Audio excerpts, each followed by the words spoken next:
Alright y'all, welcome back to the channel and to another rifle test today. And right off the bat, the property next door, as you might be able to hear in the background, is doing something with a tractor, and they've been making noise all day, but I've got to get out here and film either way.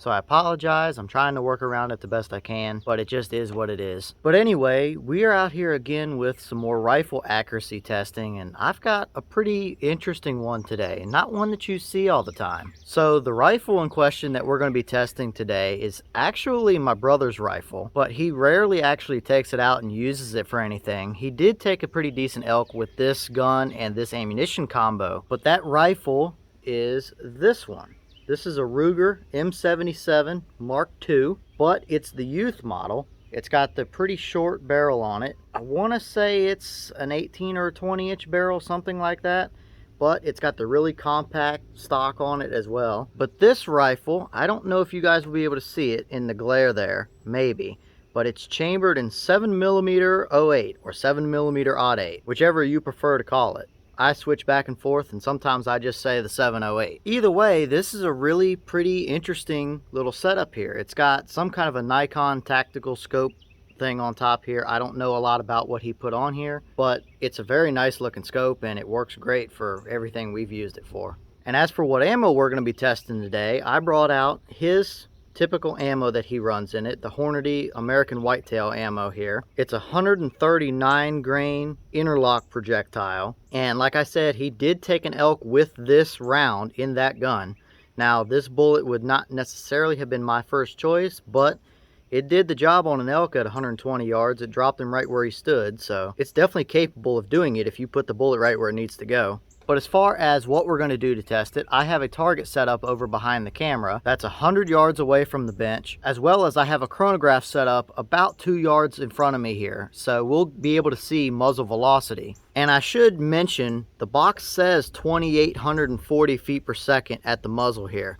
I don't know if we're going to be able to see those numbers out of that little bit shorter barrel, but we'll see how close they get to that 2840 claim. So we're going to take this out to 100 yards. We're going to shoot 3 groups, 3 shots each, and then we'll bring it back here to the table. I've got my digital calipers, and we'll measure the size of our groups and see how these rounds do.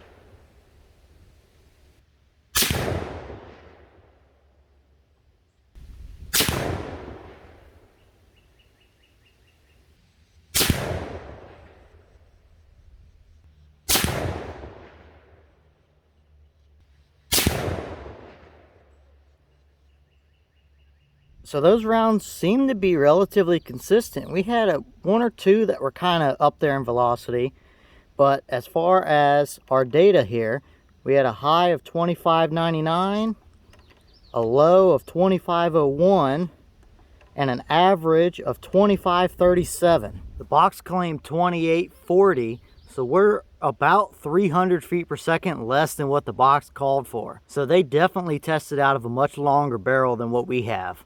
Alright, so here are our 3 groups, and when I've tested these American Whitetails in other calibers, this is about typically what I see. Now, I did let the barrel cool down between groups, but not between shots. I let it sit for, I don't know, maybe 3 or 4 minutes between groups. Now, I do have my calipers, so let's measure our first group in the top left and see what we got out of that one, because I do think that is our best group.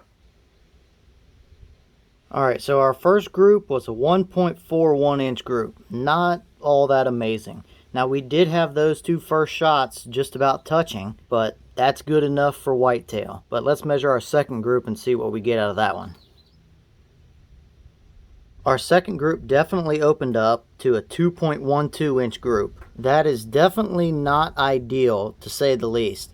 It will still do the job, and once again, we had 2 shots just almost touching, but that third shot just strung out just a little bit for whatever reason. I felt good in all of my trigger pulls, so I definitely think it's just a combination of this ammo and the barrel heating up a little bit at the same time. So let's measure our third group and see what we got out of that one.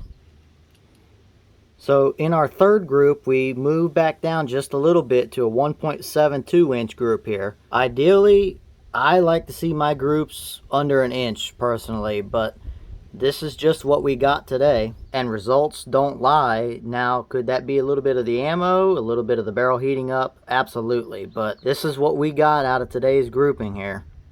Alright, well y'all, what did you think about it? I was definitely hoping to see a little bit better out of it, but it is what it is. The results we got are the results that we show. Is it ideal? No, not really. And there's a lot better options out there. And maybe we should track down some more ammo for this 708 here and see if it likes a little bit different round a little bit better. It's definitely a possibility. But what do y'all think about it? Is that about what you get out of your deer rifles, or do you like to see that inch and under group like I do at 100 yards? But on that note, I've still got one more test that I would like to try and get done today. So stick around because we've got plenty more coming on the channel. And with that being said, I'll see y'all in the next one.